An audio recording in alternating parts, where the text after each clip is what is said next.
जमात 10वीं का कल हैगा वा पंजाबी ए दा पेपर। तो साडे कोल हैगा वा 10वीं जमात का प्री बोर्ड जनवरी 2024 का एक क्वेश्चन पेपर। असीं इसनूं 65 नंबर का पूरा ही पेपर सॉल्व कर लिया वा। तो चलो हुण तुहाडी जिहड़ी हैगी चंगी तरह तैयारी करा दिंदे आ। 3 घंटे का समा मिलेगा। पहला प्रश्न की है, सुंदर लिखाई लई 5 नंबर मिल जाणगे। दूसरा प्रश्न वस्तुनिष्ठ प्रश्न ने। तो पहला प्रश्न इहदे विच है, गुरु अंगद देव जी किस काव्य तारा नाल संबंधित हैं? तो इसका उत्तर आ जाएगा जिवें कि तुसीं आप देख सकते हो, इहदा आ जाएगा गुरमत काव्य तारा नाल जिहड़े हैगे संबंधित ने गुरु अंगद देव जी। तो यह आ जाएगा गुरमत काव्य तारा। दूसरा प्रश्न, चंडी दी वार की रचना किसने की है? तो इसका राइट आंसर आ जाएगा जिवें कि तुसीं देख सकते हो, चंडी दी वार की रचना किसने की है? जिहड़े हैगे गुरु गोबिंद सिंह जी ने। तीसरा प्रश्न, की घर जिहड़ा हैगा वा इट्टां जां फिर बट्टियां दे बने कोठे नूं कहंदे हन?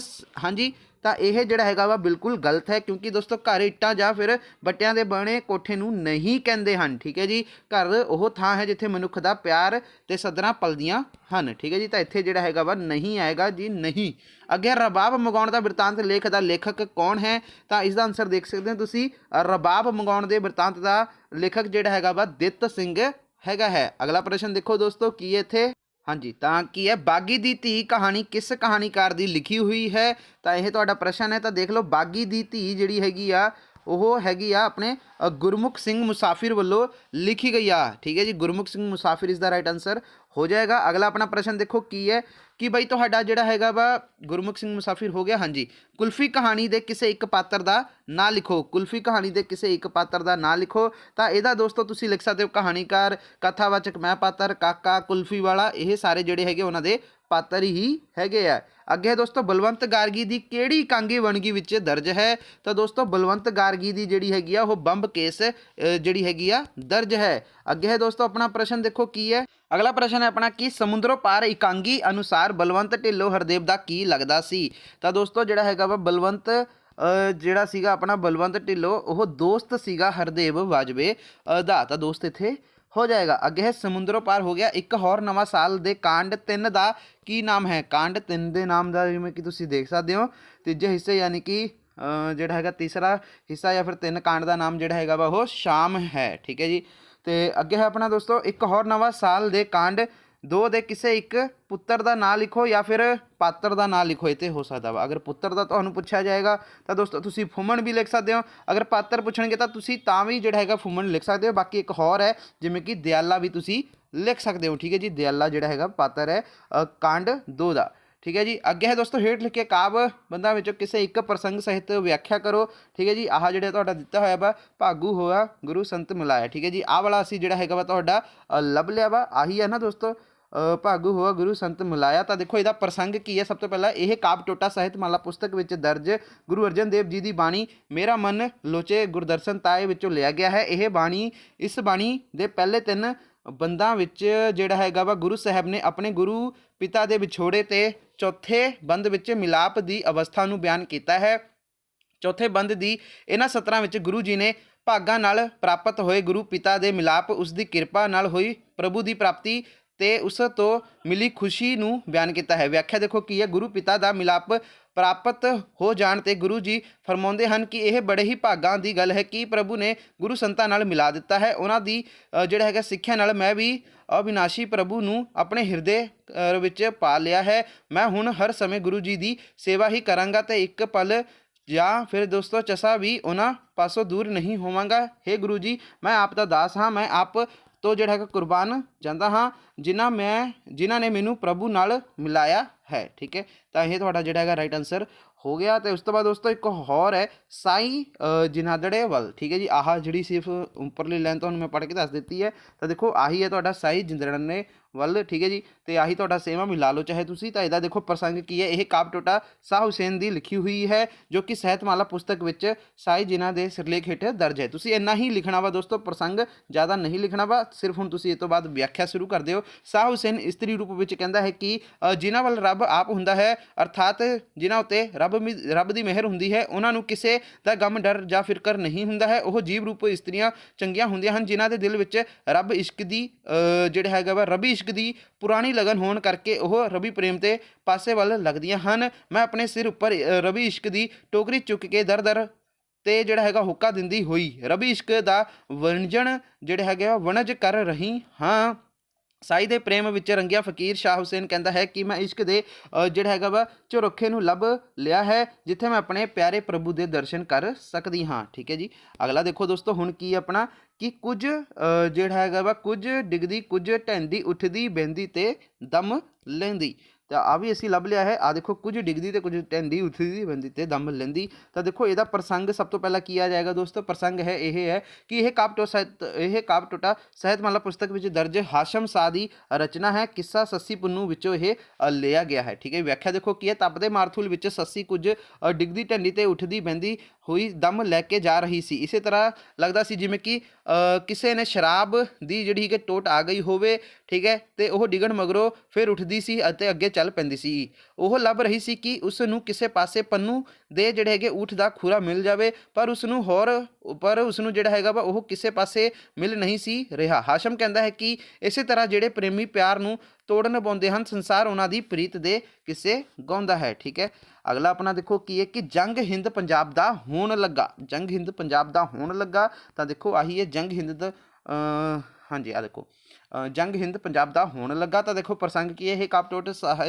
ਇਹ ਕਾਵਿ ਟੋਟਾ ਸ਼ਾਹ ਮੁਹੰਮਦ ਦੀ ਰਚਨਾ ਜੰਗਨਾਮਾ ਸਿੰਘ ਤੇ ਫਿਰੰਗੀਆਂ ਵਿੱਚੋਂ ਲਿਆ ਗਿਆ ਹੈ, ਜੋ ਕਿ ਸਾਹਿਤਮਾਲਾ ਪੁਸਤਕ ਵਿੱਚ ਜੰਗ ਦਾ ਹਾਲ ਸਿਰਲੇਖ ਦਰਜ ਹੈ। ਵਿਆਖਿਆ ਦੇਖੋ ਕੀ ਹੈ? ਸ਼ਾਹ ਮੁਹੰਮਦ ਸਿੰਘਾਂ ਤੇ ਅੰਗਰੇਜ਼ਾਂ ਦੀਆਂ ਲੜਾਈਆਂ ਜਿਹੜਾ ਹੈਗਾ ਵਾ ਲੜਾਈਆਂ ਸੰਬੰਧੀ ਆਪਣਾ ਫੈਸਲਾ ਦਿੰਦਾ ਹੋਇਆ ਕਹਿੰਦਾ ਹੈ ਕਿ ਹਿੰਦ ਪੰਜਾਬ ਦਾ ਜੰਗ ਸੀ। ਅੰਗਰੇਜ਼ੀ ਰਾਜ ਤੇ ਸਿੱਖ ਰਾਜ ਦੋਹਾਂ ਬਾਦਸ਼ਾਹਾਂ ਦੀਆਂ ਫੌਜਾਂ ਬਹੁਤ ਹੀ ਭਾਰੀਆਂ ਸਨ। ਖਾਲਸਾ ਫੌਜ ਇੰਨੀ ਬਹਾਦਰੀ ਨਾਲ ਲੜੀ ਕਿ ਜੇਕਰ ਮਹਾਰਾਜਾ ਰਣਜੀਤ ਸਿੰਘ ਜਿਉਂਦਾ ਹੁੰਦਾ ਤਾਂ ਉਹ ਖੁਸ਼ ਹੋ ਕੇ ਸਿੰਘਾਂ ਨੂੰ ਭਾਰੀ ਇਨਾਮ ਦੇ ਕੇ ਉਹਨਾਂ ਦੀ ਬਹਾਦਰੀ ਦਾ ਮੁੱਲ ਪਾਉਂਦਾ। ਜੰਗ ਇੰਨੀ ਭਿਆਨਕ ਸੀ ਕਿ ਆਦਮੀ ਗੋਲੀਆਂ ਨਾਲ ਹੀ ਉੱਡਦੇ ਜਾ ਰਹੇ ਸਨ। ਹਾਥੀ ਆਪਣੇ ਜਿਹੜੇ ਹੈਗੇ ਹੁੰਦਿਆਂ ਸਮੇਤ ਹੀ ਢਹਿ ਰਹੇ ਸਨ। ਕਵੀ ਆਖਦਾ ਹੈ ਕਿ ਖਾਲਸਾ ਫੌਜਾਂ ਤਾਂ ਜਿੱਤੀਆਂ ਪਈਆਂ ਸਨ, ਪਰ ਉਹਨਾਂ ਦੀ ਹਾਰ ਕੇਵਲ ਇਸ ਕਾਰਨ ਹੋਈ ਕਿਉਂਕਿ ਉਹਨਾਂ ਦੀ ਅਗਵਾਈ ਮਹਾਰਾਜਾ ਰਣਜੀਤ ਸਿੰਘ ਵਰਗੇ ਬਹਾਦਰ ਤੇ ਕਦਰਦਾਨ ਵਿਅਕਤੀ ਦੇ ਹੱਥ ਵਿੱਚ ਨਹੀਂ ਸੀ। ਠੀਕ ਹੈ ਜੀ। ਤਾਂ ਇਹ ਹੋ ਗਿਆ। ਉਸ ਤੋਂ ਬਾਅਦ ਦੋਸਤੋ ਤੁਹਾਡਾ ਪ੍ਰਸ਼ਨ ਹੈਗਾ ਵਾ ਚੌਥਾ, ਜੋ ਕਿ 4 ਮਾਰਕਸ ਦੀ ਹੈਗੀ ਆ। ਕਵਿਤਾ ਵਿੱਚੋਂ ਕਿਸੇ ਇੱਕ ਦਾ ਕੇਂਦਰੀ ਭਾਵ ਲਿਖਣ ਨੂੰ ਕਿਹਾ ਵਾ। ਸਭ ਤੋਂ ਪਹਿਲਾਂ ਹੈਗਾ ਸਤਿਗੁਰੂ ਨਾਨਕ ਪ੍ਰਗਟਿਆ, ਭਾਈ ਗੁਰਦਾਸ ਜੀ ਦੀ ਰਚਨਾ ਵੇ। ਤਾਂ ਦੋਸਤੋ ਚਲੋ ਦੇਖਦੇ ਹਾਂ ਸਤਿਗੁਰੂ ਨਾਨਕ ਪ੍ਰਗਟਿਆ। ਤਾਂ ਦੇਖੋ ਸ਼੍ਰੀ ਗੁਰੂ ਨਾਨਕ ਦੇਵ ਜੀ ਦੇ ਜਨਮ ਨਾਲ ਸੰਸਾਰ ਵਿੱਚ ਪਸਰੇ ਅਗਿਆਨਤਾ ਦੇ ਹਨੇਰੇ ਤੇ ਪਾਪਾਂ ਦਾ ਨਾਸ਼ ਹੋ ਗਿਆ। ਗੁਰੂ ਜੀ ਦੇ ਥਾਂ ਥਾਂ ਜਿਹੜੇ ਹੈਗੇ ਸੱਚ ਤੇ ਧਰਮ ਦਾ ਪ੍ਰਚਾਰ ਕੀਤਾ। ਇਸ ਪ੍ਰਕਾਰ ਜਿਹੜੇ ਹੈਗੇ ਆ 4 ਦਿਸ਼ਾਵਾਂ ਤੇ 9 ਖੰਡ ਪ੍ਰਿਥਵੀ ਨੂੰ ਤਾਰ ਦਿੱਤਾ। ਤਾਂ ਇਹ ਤੁਹਾਡਾ ਹੋ ਗਿਆ। ਅੱਗੇ ਹੈ ਇਸ਼ਕ ਦੀ ਨਵੀਂ ਬਹਾਰ, ਬੁੱਲੇ ਸ਼ਾਹ ਦੀ ਰਚਨਾ ਵਾ ਇਹ।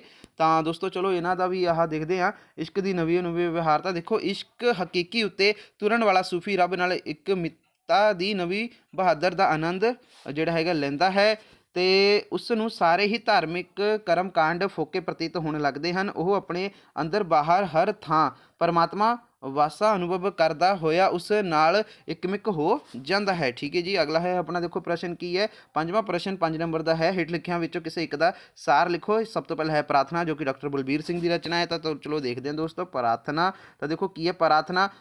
ਅਰਦਾਸ ਮਨੁੱਖ ਜੀਵਨ ਲਈ ਇੱਕ ਜ਼ਰੂਰੀ ਵਸਤੂ ਹੈ। ਵੱਡੇ ਜਿਹੜੇ ਹੈਗੇ ਰਾਠਾਂ ਅਤੇ ਜਿਹੜਾ ਹੈਗਾ ਵਾ ਸਿਆਣਿਆਂ ਨੂੰ ਵੀ ਇਸ ਦੀ ਜ਼ਰੂਰਤ ਪੈਂਦੀ ਹੈ। ਸਿੱਖ ਧਰਮ ਵਿੱਚ ਇਸ ਦੀ ਖਾਸ ਮਹਾਨਤਾ ਹੈ। ਸਾਰੇ ਹੀ ਰਸਮਾਂ ਰੀਤਾਂ ਤੇ ਜਿਹੜੇ ਹੈਗੇ ਆ ਪਰਮਾਰਥਕ ਸਾਧਨਾ ਦੀ ਥਾਂ ਸਿੱਖ ਦੀ ਇੱਕ ਅਰਦਾਸ ਹੀ ਕਾਫੀ ਹੈ। ਅਰਦਾਸ ਇੱਕ ਫਰਜ਼ ਹੈ, ਇਸ ਦੇ ਉੱਤਰ ਦੀ ਜ਼ਰੂਰਤ ਨਹੀਂ ਹੁੰਦੀ ਹੈ। ਸਿੱਖ ਅਰਦਾਸ ਲਈ ਨਿਰਾਲੀ ਹੈ। ਇਸ ਨਾਲ ਉਹ ਨਿੱਜ ਤੋਂ ਉੱਪਰ ਉੱਠ ਕੇ ਸਰਬਤ ਦੇ ਭਲੇ ਵਿੱਚ ਜਿਹੜਾ ਹੈਗਾ ਲੀਨ ਹੁੰਦਾ ਹੈ।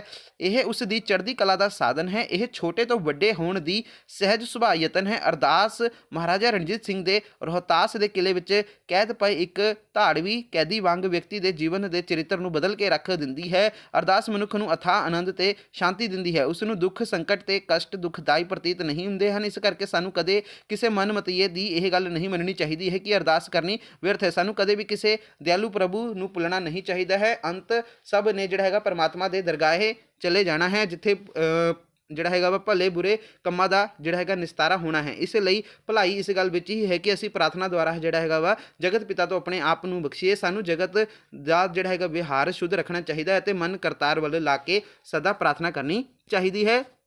ਦੂਸਰਾ ਹੈਗਾ ਦੋਸਤੋ ਮਹਾਕਵੀ ਕਾਲੀਦਾਸ, ਜਿਹੜਾ ਹੈਗਾ ਪ੍ਰੋਫੈਸਰ ਪਿਆਰਾ ਸਿੰਘ ਪਦਮ ਦੀ ਇਹ ਰਚਨਾ ਹੈ। ਤਾਂ ਦੇਖੋ ਦੋਸਤੋ ਮਹਾਕਵੀ ਕਾਲੀਦਾਸ, ਤਾਂ ਦੇਖੋ ਕਿਸੇ ਹਿੰਦੁਸਤਾਨੀ ਕਲਾਕਾਰ ਅਨੁਸਾਰ ਕਵਿਤਾ ਮਹਾਕਵੀ ਕਾਲੀਦਾਸ ਦੀ ਪ੍ਰਤਿਮਾ ਸੀ ਤੇ ਦੋਹਾਂ ਦੀ ਅਜਿਹੀ ਪ੍ਰੇਮ ਜੋੜੀ ਬਣੀ ਕਿ ਦੋਵੇਂ ਅਮਰ ਹੋ ਗਏ। ਕਾਲੀਦਾਸ ਦੇ ਮਾਤਾ ਪਿਤਾ, ਥਾਂ ਟਿਕਾਣੇ ਤੇ ਧਰਮ ਜਾਤੀ ਬਾਰੇ ਸਾਨੂੰ ਕੁਝ ਪਤਾ ਨਹੀਂ ਹੈ। ਖੋਜਾਂ ਅਨੁਸਾਰ ਉਹ ਈਸਾ ਤੋਂ ਜਿਹੜਾ ਹੈਗਾ ਵਾ 56 ਵਰੇ ਪਹਿਲਾਂ ਹੋਏ ਬਾਦਸ਼ਾਹ ਬਿਕਰਮਜੀਤ ਪਹਿਲੇ ਦੇ 9 ਦਰਬਾਰੀ ਰਤਨਾਂ ਵਿੱਚੋਂ ਇੱਕ ਸਨ। ਉਸਨੇ ਲਿਖੇ 4 ਕਾਵਿ ਰਘੁਵੰਸ਼, ਕੁਮਾਰ ਸੰਭਵ, ਰਿਤੂ ਸੰਹਾਰ ਅਤੇ ਮੇਘਦੂਤ ਅਤੇ 3 ਨਾਟਕ ਅਭਿਆਨ, ਸ਼ਕੁੰਤਲਾ, ਵਿਕਰਮ ਮੋਰਵਰਸ਼ੀ, ਠੀਕ ਹੈ ਜੀ। ਤੇ ਅੱਗੇ ਹੈ ਦੋਸਤੋ ਆਪਣਾ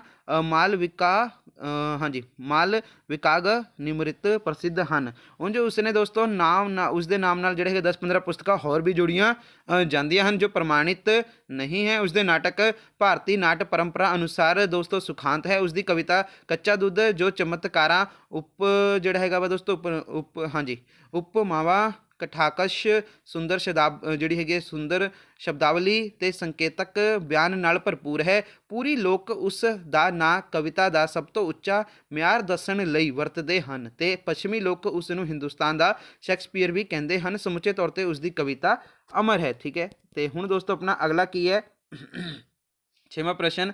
ਤਾਂ ਦੇਖੋ ਕੀ ਹੈ, ਇਹ 2-2 ਨੰਬਰ ਦੇ ਪ੍ਰਸ਼ਨ ਨੇ। ਤਾਂ ਸਭ ਤੋਂ ਪਹਿਲਾਂ ਕੀ ਹੈ, ਘਰ ਮਨੁੱਖ ਦੇ ਨਿੱਜੀ ਬਲਬਲਿਆਂ ਦਾ ਸ਼ਖਸੀ ਰਹਿਣੀ ਦਾ ਕੇਂਦਰ ਕਿਵੇਂ ਹੁੰਦਾ ਹੈ। ਕਿਸੇ 2 ਦੇ ਉੱਤਰ ਦੇਣੇ ਆ ਤੁਸੀਂ, ਆਪਾਂ ਸਾਰੇ ਹੀ ਕਰਾਂਗੇ। ਤਾਂ ਚਲੋ ਦੇਖੋ ਪਹਿਲੇ ਦਾ ਆਨਸਰ ਜਿਹੜਾ ਹੈਗਾ ਕੀ ਹੈ।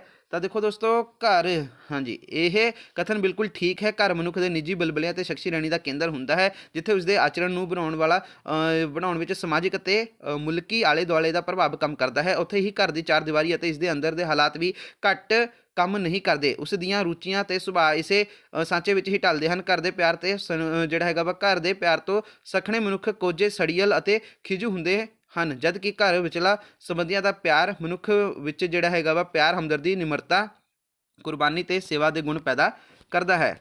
ਅਗਲਾ ਪ੍ਰਸ਼ਨ ਕੀ ਹੈ ਕਿ ਤੁਹਾਡਾ ਅਰਦਾਸ ਕਦੋਂ ਅਤੇ ਕਿਉਂ ਕੀਤੀ ਜਾਂਦੀ ਹੈ। ਅਰਦਾਸ ਕਦੋਂ ਅਤੇ ਕਿਉਂ ਕੀਤੀ ਜਾਂਦੀ ਹੈ। ਤਾਂ ਦੇਖੋ ਬੰਦੇ ਲਈ ਅਰਦਾਸ ਇੱਕ ਜ਼ਰੂਰੀ ਵਸਤੂ ਹੈ। ਜ਼ਿੰਦਗੀ ਵਿੱਚ ਕਈ ਅਜਿਹੇ ਮੌਕੇ ਆਉਂਦੇ ਹਨ ਜਦੋਂ ਵੱਡੇ ਤੋਂ ਵੱਡੇ ਰਾਠ ਆਦਮੀ ਲਈ ਵੀ ਅਰਦਾਸ ਤੋਂ ਬਿਨਾਂ ਰਾਹ ਨਹੀਂ ਰਹਿ ਜਾਂਦਾ। ਅਰਦਾਸ ਜ਼ਿੰਦਗੀ ਵਿੱਚ ਹਰ ਸੰਸਾਰਿਕ ਮੌਕੇ ਉੱਪਰ, ਜਨਮ ਵੇਲੇ, ਮਰਨ ਵੇਲੇ, ਵਿਆਹ ਵੇਲੇ, ਰੋਗ ਵੇਲੇ, ਜੰਗ ਵੇਲੇ, ਮੁਸ਼ਕਿਲ ਸਮੇਂ ਕਾਰਜ ਦੀ ਸਿੱਧੀ ਲਈ ਕੀਤੀ ਜਾਂਦੀ ਹੈ। ਇਸ ਨਾਲ ਮਨੁੱਖ ਚੜ੍ਹਦੀ ਕਲਾ ਵਿੱਚ ਰਹਿੰਦਾ ਹੈ। ਅਗਲਾ ਆਪਣਾ ਦੇਖੋ ਪ੍ਰਸ਼ਨ ਕੀ ਹੈ, ਬਚਪਨ 'ਚ ਬੋਲੀ ਦਾ ਖਜ਼ਾਨਾ ਸਾਨੂੰ ਕਿਵੇਂ ਅਮੀਰ ਬਣਾ ਦਿੰਦਾ ਹੈ।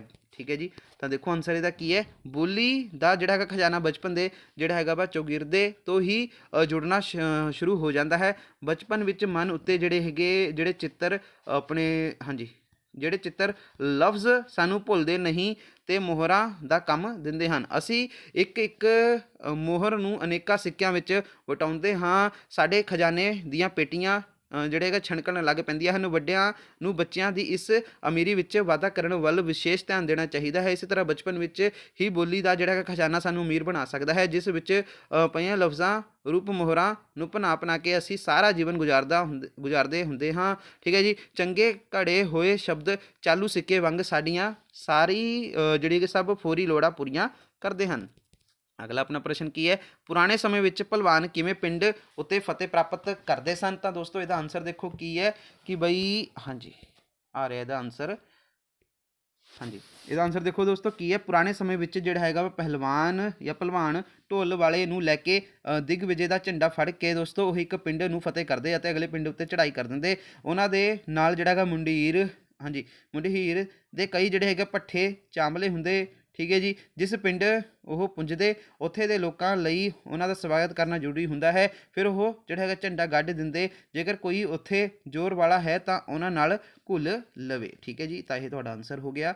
ਅੱਗੇ ਹੈ 7ਵਾਂ ਪ੍ਰਸ਼ਨ। ਠੀਕ ਹੈ, 5 ਨੰਬਰ ਦੀ ਹੈਗੀ ਇਹ ਇਸਾਰਾ ਲਿਖਣਾ ਵਾ ਕੋਈ ਇੱਕ। ਤਾਂ ਸਭ ਤੋਂ ਪਹਿਲਾਂ ਮੜੀਆਂ ਤੋਂ ਦੂਰ ਰਘੂਵੀਰ ਡੰਡ ਦੀ ਇਹ ਰਚਨਾ ਹੈ। ਤਾਂ ਦੋਸਤੋ ਦੇਖੋ ਕੀ ਹੈ, ਮੜੀਆਂ ਤੋਂ ਦੂਰ। ਤਾਂ ਸਭ ਤੋਂ ਪਹਿਲਾਂ ਬਲਵੰਤ ਰਾਏ ਦੀ ਮਾਂ ਇੰਗਲੈਂਡ ਆ ਕੇ ਕਹਾਣੀਕਾਰ ਦੇ ਉਸ ਦੀ ਪਤਨੀ ਦੀ ਮਾਸੀ ਬਣ ਗਈ। ਉਹ ਉਸ ਦੇ ਸੁਭਾਅ ਵੱਲ ਮੋਹੇ ਗਏ। ਠੀਕ ਹੈ, ਇੱਕ ਐਤਵਾਰ ਜਦੋਂ ਉਸ ਨੇ ਕਹਾਣੀਕਾਰ ਤੇ ਉਸ ਦੀ ਪਤਨੀ ਨਾਲ ਗੁਰਦੁਆਰਾ ਜਾ ਕੇ ਲੰਗਰ ਪਕਾਇਆ ਤੇ ਮੰਦਿਰ ਜਾ ਕੇ ਭਜਨ ਗਾਏ ਤਾਂ ਦੋਹਾਂ ਥਾਵਾਂ ਤੇ ਪ੍ਰਧਾਨ ਬਹੁਤ ਹੀ ਪ੍ਰਭਾਵਿਤ ਹੋਏ। ਮਾਸੀ ਨੂੰ ਇੰਗਲੈਂਡ ਦੇ ਲੋਕਾਂ ਦਾ ਸਾਫ਼ ਸੜਕਾਂ, ਖੁੱਲ੍ਹਾ ਖਾਣ ਪੀਣ, ਮੌਸਮ ਤੇ ਸੁੱਖ ਸਹੂਲਤਾਂ ਕਰਕੇ ਸਵਰਗ ਜਾਪਦਾ ਸੀ ਤੇ ਉਹ ਚਾਹੁੰਦੀ ਸੀ ਕਿ ਉਸਦਾ ਪੁੱਤਰ ਉਸ ਨੂੰ ਸਦਾ ਲਈ ਉੱਥੇ ਰੱਖ ਲਵੇ, ਪਰ ਆਪਣੇ ਬਾਪ ਨੂੰ ਵੀ ਉੱਥੇ ਬੁਲਾ ਲਵੇ।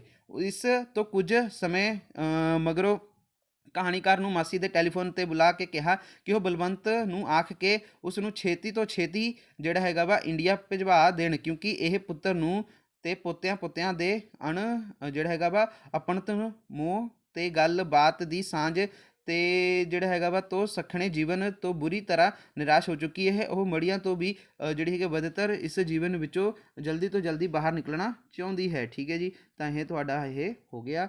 ਅਗਲਾ ਹੈ ਦੋਸਤੋ ਆਪਣਾ ਕੀ ਹੈ, ਇੱਕ ਪੈਰ ਘੱਟ ਤੁਰਨਾ, ਅਜੀਤ ਕੌਰ ਦੀ ਰਚਨਾ ਹੈ। ਤਾਂ ਦੋਸਤੋ ਚਲੋ ਦੇਖੋ ਕੀ ਹੈ ਇੱਕ ਪੈਰ ਘੱਟ ਤੁਰਨਾ। ਤਾਂ ਦਿੱਲੀ ਦੇ ਇੱਕ ਦਫ਼ਤਰ ਵਿੱਚ ਕੰਮ ਕਰਦੇ ਰਸੀਦ ਨੂੰ ਜਦੋਂ ਡਾਕਟਰ ਨੇ ਦੱਸਿਆ ਕਿ ਉਸਦੇ ਮਿਹਦੇ ਵਿੱਚ ਕੈਂਸਰ ਹੈ ਤਾਂ ਉਹ ਇਲਾਜ ਲਈ ਸਹਿਮਤ ਨਾ ਹੁੰਦਾ ਹੋਇਆ ਨੌਕਰੀ ਤੋਂ ਅਸਤੀਫਾ ਦੇ ਕੇ ਘਰ ਲੋੜੀਂਦੇ ਸਮਾਨ ਤੋਂ ਬਿਨਾਂ ਹੀ ਸਭ ਕੁਝ ਵੇਚ ਕੇ ਆਪਣਾ ਪਿੰਡ ਆ ਗਿਆ। ਉਸਦੀ ਪਤਨੀ ਫਰੀਦਾ ਜੋ ਮਰ ਚੁੱਕੀ ਸੀ, ਉਸਨੇ ਅਮਰੀਕਾ ਵਿੱਚ ਡਾਕਟਰ ਬਣ ਕੇ ਨੌਕਰੀ ਕਰ ਰਹੇ ਸਨ।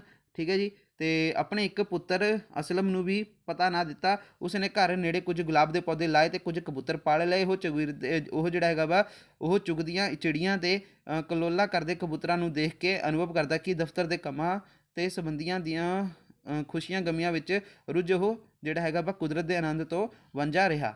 ਫਿਰ ਉਸ ਕੋਲ 3-4 ਬਿੱਲੀਆਂ ਰਹਿਣ ਲੱਗੀਆਂ। ਜਦੋਂ ਉਸਦੇ ਜਿਹੜਾ ਹੈਗਾ ਵਾ ਦਰਦ ਉੱਠਦੀ ਤਾਂ ਉਹ ਜਿਹੜਾ ਹੈਗਾ ਵਾ ਬਲੂੰਗੜਿਆਂ ਪੌਦਿਆਂ ਕਬੂਤਰਾਂ ਤੇ ਬੱਚਿਆਂ ਨਾਲ ਆਪਣਾ ਦਿਲ ਲਾ ਲੈਂਦਾ। ਇੱਕ ਵਾਰ ਜਦੋਂ ਦਰਦ ਉੱਠੀ ਤਾਂ ਉਸਨੇ ਰੰਗ ਬਿਰੰਗੇ ਤੋਤੇ ਲਿਆ ਕੇ ਉਹਨਾਂ ਵਿੱਚ ਆਪਣਾ ਮਨ ਲਾ ਲਿਆ। ਦਿਨ ਜਦੋਂ ਬੀਤ ਜਾਂਦਾ ਤਾਂ ਉਹ ਸਮਝਦਾ ਕਿ ਉਸਨੇ ਬੜੀ ਚੁਸਤੀ ਨਾਲ ਇੱਕ ਹੋਰ ਦਿਨ ਨੂੰ ਜਿਹੜਾ ਹੈਗਾ ਝੁਠਾਲੀ ਦੇ ਦਿੱਤੀ ਹੈ।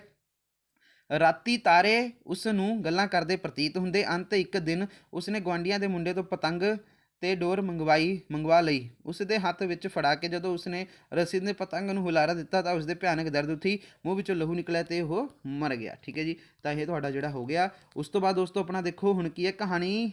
ਹਾਂਜੀ, ਕਹਾਣੀਆਂ ਦੇ ਆਧਾਰ 'ਤੇ ਪੁੱਛੇ ਗਏ ਜਿਹੜੇ ਹੈਗੇ ਆ ਪ੍ਰਸ਼ਨਾਂ ਦੇ ਉੱਤਰ ਦਿਓ। ਤਾਂ 2-2 ਮਾਰਕਸ ਦੇ ਹੈਗੇ ਆ। ਕੁਲਫੀ ਵਾਲੇ ਦਾ ਹੋਕਾ ਸੁਣ ਕੇ ਲੇਖਕ ਜਿਹੜਾ ਹੈਗਾ ਵਾ ਕੀ ਸੋਚਣ ਲੱਗਾ। ਤਾਂ ਦੇਖੋ ਦੋਸਤੋ ਕੁਲਫੀ ਵਾਲੇ ਦਾ ਹੋਕਾ ਸੁਣ ਕੇ ਲੇਖਕ ਦੀਆਂ ਅੱਖਾਂ ਸਾਹਮਣੇ ਚਿੱਟੀ ਦੁੱਧ ਵਾਲੀ ਕੁਲਫੀ ਨੱਚਣ ਲੱਗ ਪਈ। ਉਸਦੇ ਮੂੰਹ ਵਿੱਚ ਪਾਣੀ ਆ ਗਿਆ, ਪਰ ਉਹ ਆਪਣੀ ਆਰਥਿਕ ਤੰਗੀ ਕਰਕੇ ਕੁਲਫੀ ਖਰੀਦਣ ਤੋਂ ਅਸਮਰਥ ਸੀ। ਉਹ ਸੋਚ ਰਿਹਾ ਸੀਗਾ ਕਿ ਤਨਖਾਹ ਤਾਂ ਮਹੀਨੇ ਦੇ ਪਹਿਲੇ 15 ਦਿਨ ਵਿੱਚ ਹੀ ਉੱਡ ਜਾਂਦੀ ਹੈ।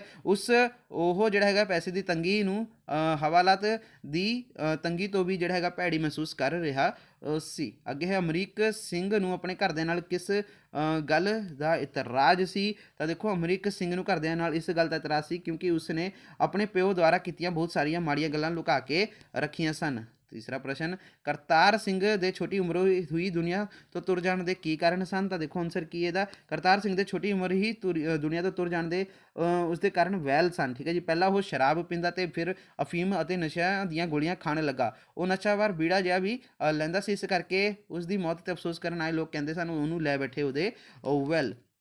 ਅੱਗੇ ਹੈ ਆਪਣਾ ਦੋਸਤੋ, ਬੰਬ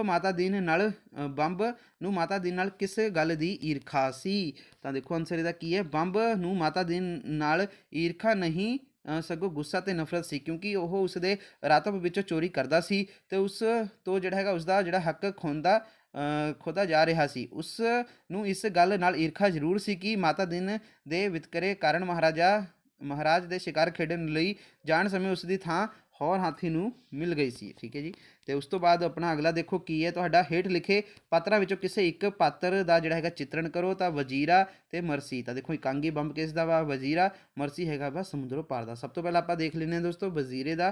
ਤਾਂ ਦੇਖੋ ਕੀ ਹੈ ਵਜ਼ੀਰਾ ਦੋਸਤੋ ਬੰਬ ਕਿਸ ਇਕਾਂਗੀ ਦਾ ਇੱਕ ਮਹੱਤਵਪੂਰਨ ਪਾਤਰ ਹੈ। ਉਹ ਵੀਰਾਵਾਲੀ ਦਾ ਪੁੱਤਰ ਹੈ। ਠੀਕ ਹੈ ਜੀ, ਉਹ ਜਿਹੜਾ ਹੈਗਾ ਵਾ ਸ਼ਰਨਾਰਥੀ ਹੈ। ਪਾਕਿਸਤਾਨ ਤੋਂ ਆ ਕੇ ਉਸ ਨੇ ਘਰ ਦਾ ਗੁਜ਼ਾਰਾ ਤੋਰਨ ਲਈ ਕਈ ਪਾਪੜ ਵੇਲੇ। ਹੁਣ ਉਹ ਟਾਂਗਿਆਂ ਤੇ ਬੰਬ ਬਣਾ ਕੇ ਗੁਜ਼ਾਰਾ ਕਰਨ ਲੱਗਾ ਹੈ, ਪਰ ਇਲਾਕੇ ਦੇ ਥਾਣੇਦਾਰ ਬਿਨਾਂ ਕੁਝ ਸੋਚੇ ਸਮਝੇ ਉਸ ਨੂੰ ਬੰਬ ਬਣਾਉਣ ਦੇ ਦੋਸ਼ ਵਿੱਚ ਗ੍ਰਿਫਤਾਰ ਕਰ ਲੈਂਦੇ ਹਨ। ਉਸ ਦੇ ਚਰਿੱਤਰ ਦੇ ਮੁੱਖ ਗੁਣ ਇਸ ਤਰ੍ਹਾਂ ਹਨ, ਮਿਹਨਤ ਮਜ਼ਦੂਰੀ ਕਰਨ ਵਾਲਾ, ਉਹ ਇੱਕ ਕਿਰਤੀ ਆਦਮੀ ਹੈ। ਪਾਕਿਸਤਾਨ ਤੋਂ ਉਜੜ ਰਣਮਗੜੋ ਉਹ ਜਿਹੜਾ ਹੈਗਾ ਵਾ ਉਸ ਨੇ ਘਰ ਦਾ ਗੁਜ਼ਾਰਾ ਤੋਰਨ ਲਈ ਕਈ ਪਾਪੜ ਵੇਲੇ। ਅੰਤ ਉਹ ਜਿਹੜਾ ਹੈਗਾ ਟਾਂਗਿਆਂ ਦੇ ਬੰਬ ਬਣਾਉਣ ਦਾ ਕੰਮ ਕਰਨ ਲੱਗ ਪਿਆ। ਉਹ ਜਿਹੜਾ ਹੈਗਾ ਵਾ ਤੇਸਾ ਆਰੀ ਚੁੱਕ ਕੇ ਲੋਕਾਂ ਦੇ ਘਰ ਲੱਕੜੀ ਦਾ ਕੰਮ ਕਰਨ ਵੀ ਜਾਂਦਾ ਹੈ। ਅੱਗੇ ਸਰਕਾਰੀ ਅਫਸਰਾਂ ਤੋਂ ਡਰਨ ਵਾਲਾ, ਉਹ ਥਾਣੇਦਾਰ ਤੋਂ ਡਰਦਾ ਹੈ ਤੇ ਉਹ ਨਾਲ ਬੜੀ ਹੀ ਅਧੀਨਗੀ ਨਾਲ ਗੱਲ ਕਰਦਾ ਹੈ। ਉਹ ਉਸ ਨੂੰ ਕਹਿੰਦਾ ਹੈ ਕਿ ਜੇਕਰ ਉਸ ਦੇ ਟਾਂਗੇ ਦੇ ਬੰਬ ਟੁੱਟੇ ਹੋਏ ਹਨ ਤਾਂ ਉਹ ਉਸ ਨੂੰ ਛੇਤੀ ਹੀ ਬਣਵਾ ਦੇਵੇਗਾ। ਆਪਣੇ ਭਰਾਵਾਂ ਨਾਲ ਲੜਦਾ ਰਹਿਣ ਵਾਲਾ, ਪੀਰਾਂ ਵਾਲੀ ਅਨੁਸਾਰ ਵਜ਼ੀਰਾ ਜਿਹੜਾ ਹੈਗਾ ਵਾ ਉਸ ਦੇ 3 ਪੁੱਤਰ ਆਪਸ ਵਿੱਚ ਲੜਦੇ ਰਹਿੰਦੇ ਹਨ, ਉਸ ਨੂੰ ਪਿਆਰ ਨਹੀਂ ਕਰਦੇ। ਠੀਕ ਹੈ ਜੀ, ਹੱਸ ਰਸ ਜਿਹੜਾ ਹੈਗਾ ਵਾ ਉਪਜਾਉਣ ਵਾਲਾ, ਇਕਾਂਗੀ ਦੀ ਉਸ ਦੇ ਥਾਣੇਦਾਰ ਨਾਲ ਗੱਲਬਾਤ ਤੇ ਉਸ ਦੇ ਤਰਲੇ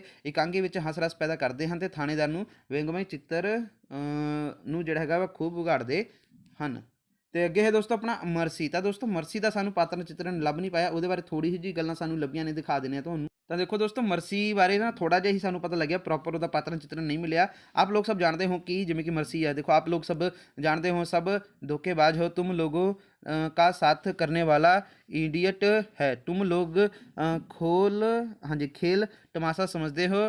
तो अगे दोस्तों इन्होंने लिखा है वैल्यूज़ जे खोलना है, आगे दोस्तों सेंटीमेंट्स से खोलना, लाइफ से खेलना, तुम लोगों के आगे से खेलना, जिधर जाता है आग लगाता है, हमारा लाइफ का आग लगा दिया, हम जल जल के मर जाएगा लेकिन अपना सब लोग को बटाएगा, कोई किसी पंजाबी का इंडिया का बन हाँ जी बन नहीं करेगा। ठीक है जी, मन नहीं सोने करेगा, पता नहीं कि लिखा है, कभी नहीं करेगा। ठीक है जी। ਤਾਂ ਇਸ ਤਰ੍ਹਾਂ ਦੋਸਤੋ ਇਹ ਪ੍ਰੋਪਰ ਮਤਲਬ ਉਹਨਾਂ ਦਾ ਪਾਤਰ ਚਿੱਤਰਨ ਤਾਂ ਨਹੀਂ ਹੈ, ਇਹ ਮੈਂ ਥੋੜਾ ਜਿਹਾ ਉਹਦੇ ਰਿਗਾਰਡਿੰਗ ਜਿਹੜੀ ਲਾਈਨਾਂ ਸੀਗੀਆਂ ਉਹ ਤੁਹਾਡੇ ਸਾਹਮਣੇ ਪੇਸ਼ ਕੀਤੀਆਂ ਹਨ, ਇਹ ਤੁਸੀਂ ਨਾ ਲਿਖਿਓ। ਇਹ ਜਿਹੜਾ ਮਰਸੀ ਦਾ ਪਾਤਰ ਚਿੱਤਰਨ ਹੈ, ਠੀਕ ਹੈ ਜੀ, ਤਾਂ ਤੁਸੀਂ ਇਹ ਖੁਦ ਹੀ ਆਪਣੀ ਗਾਈਡ ਦੇ ਵਿੱਚ ਜਾਂ ਫਿਰ ਬੁੱਕ ਦੇ ਵਿੱਚੋਂ ਕਰਨਾ ਵਾ, ਇਹ ਸਾਨੂੰ ਪ੍ਰੋਪਰ ਨਹੀਂ ਮਿਲ।